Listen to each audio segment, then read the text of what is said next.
And the fifth angel blew his trumpet, and I saw a star fallen from heaven to earth, and he was given the key to the shaft of the bottomless pit. He opened the shaft of the bottomless pit, and from the shaft rose smoke like the smoke of a great furnace, and the sun and the air were darkened with the smoke from the shaft. Then from the smoke came locusts on the earth, and they were given power like the power of scorpions of the earth.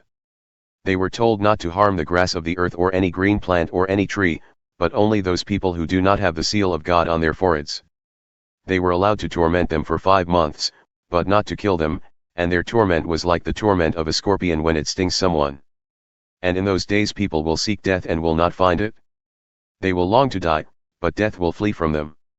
In appearance the locusts were like horses prepared for battle, on their heads were what looked like crowns of gold, their faces were like human faces. Their hair like women's hair, and their teeth like lions' teeth.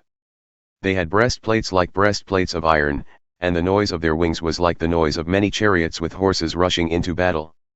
They have tails and stings like scorpions, and their power to hurt people for 5 months is in their tails. They have as king over them the angel of the bottomless pit. His name in Hebrew is Abaddon, and in Greek he is called Apollyon. The first woe has passed, behold, 2 woes are still to come. Then the sixth angel blew his trumpet, and I heard a voice from the 4 horns of the golden altar before God, saying to the sixth angel who had the trumpet, Release the 4 angels who are bound at the great river Euphrates.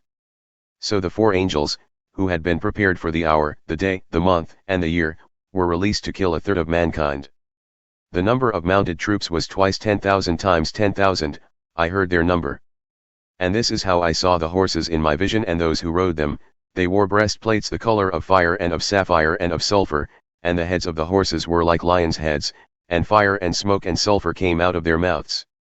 By these 3 plagues 1/3 of mankind was killed, by the fire and smoke and sulfur coming out of their mouths.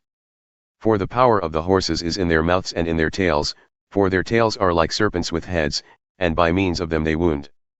The rest of mankind, who were not killed by these plagues, did not repent of the works of their hands nor give up worshipping demons and idols of gold and silver and bronze and stone and wood, which cannot see or hear or walk.